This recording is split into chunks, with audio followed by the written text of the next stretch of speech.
Sudah sekalian, kita akan melanjutkan materi kita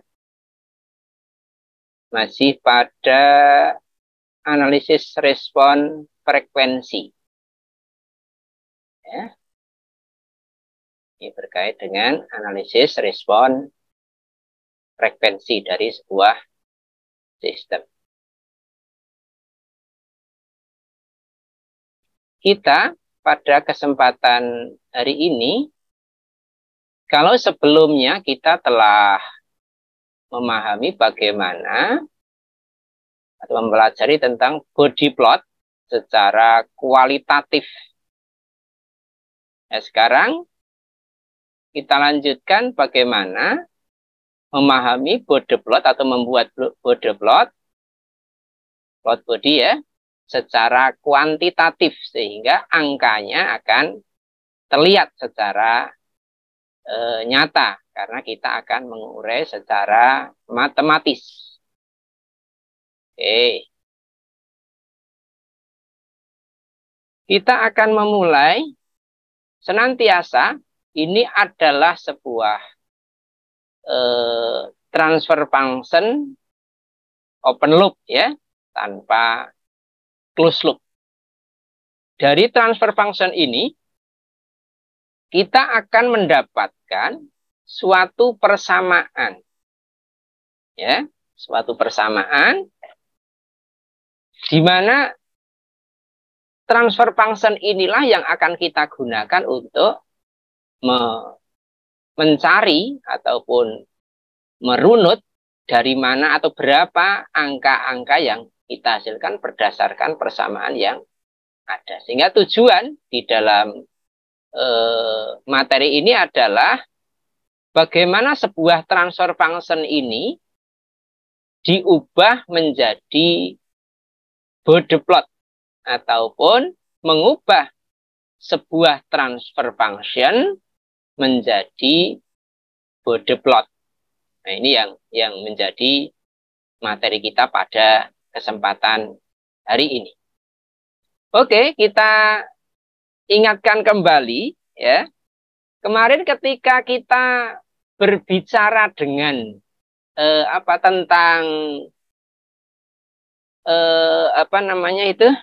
respon frekuensi, kita ulang sebentar ya. Jadi ini adalah respon frekuensi. Ya, respon frekuensi. Ya, biasanya ini pakai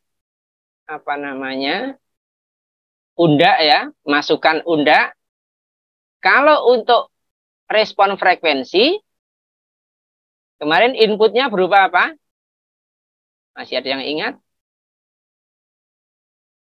Satria, masih ingat? Kalau khusus untuk respon frekuensi, inputnya berupa apa? Satria? Gelombang sinus, Pak. Itu gelombang sinus. Ya, ini gelombang sinus. Betul sekali ya. Gelombang sinus. Ingat, gelombang sinus ketika kita nanti akan keluarnya juga berupa gelombang sinus. Kemudian masih pertanyaan berikutnya. Jadi frekuensinya tetap. Kemudian yang berubah kemarin apa? Di sini ada dua variabel yang berubah di sini. Amplitudo dan fase.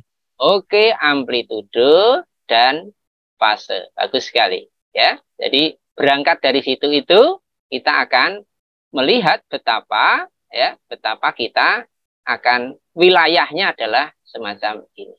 Oke, terima kasih sudah mengingat kembali ya tentang itu. Oke, kita lanjutkan. Ini harus dimatikan dulu.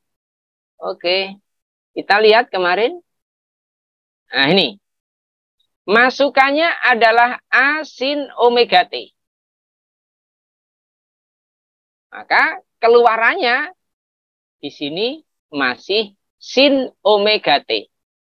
Ini sama, sehingga yang berbeda apa? Yang berbeda adalah B-nya di sini sebagai amplitudo dan Tetanya di sini sebagai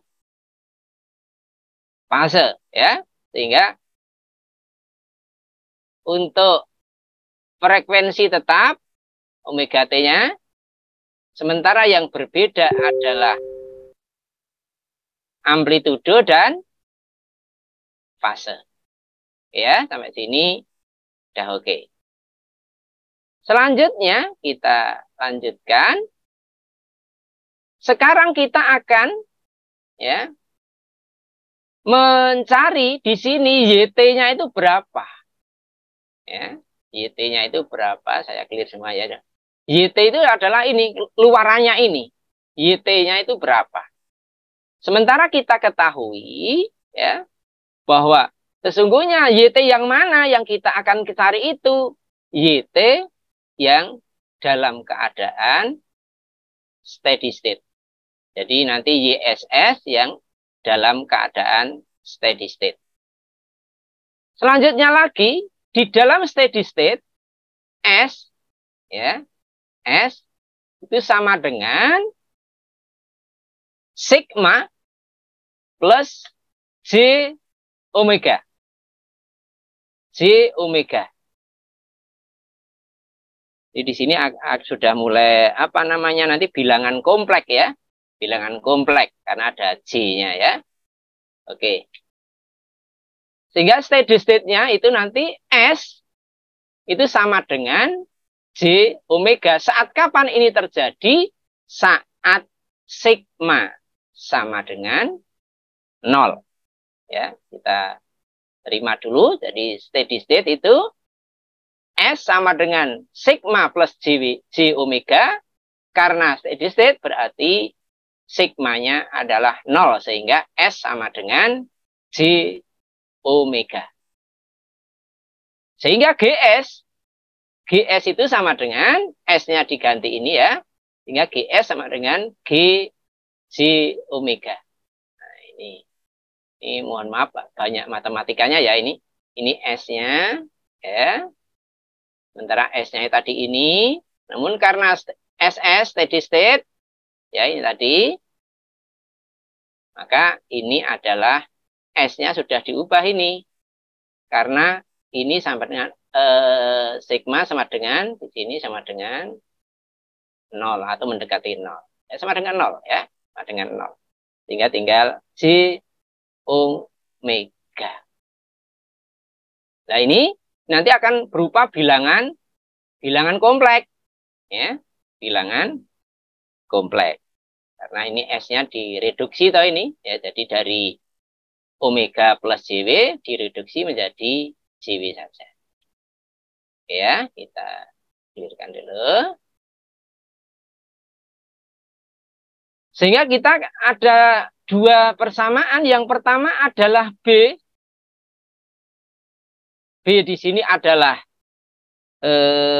apa namanya amplitudonya ya, amplitudo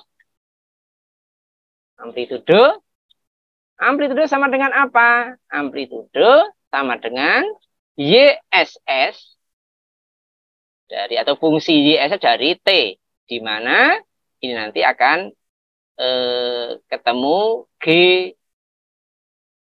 J omega. Amplitudo itu nanti ya senantiasa dalam bilangan positif ya, karena itu nanti harga mutlak istilahnya ya itu. Kemudian yang theta itu adalah fase. Jadi ada dua, amplitudo dan fase, di mana ini sudut dari J omega. Ya lagi ini ada dua ya, nanti untuk menggambarkan terus ada dua ya di sini ya, ada amplitudo, ada theta. Ini amplitudo adalah ini ya, nom dari GJW atau nominal dari GJW, J omega ya, bukan JW ya. Kemudian nanti adalah sudut, ini sudut dari J omega. Oke, jadi ini nanti diingat terus ya, ini diingat terus untuk ke depannya. Karena memang kita akan belajar di bagian ini secara kuantitatif ya, kuantitatif. Kalau kemarin kualitas, sekarang kuantitatif. Kualitatif dan kuantitatif. Oke. Oke, kita bersihkan dulu. Maka rumus yang bisa dipakai untuk menggambar Bode plot ya tadi B dan theta.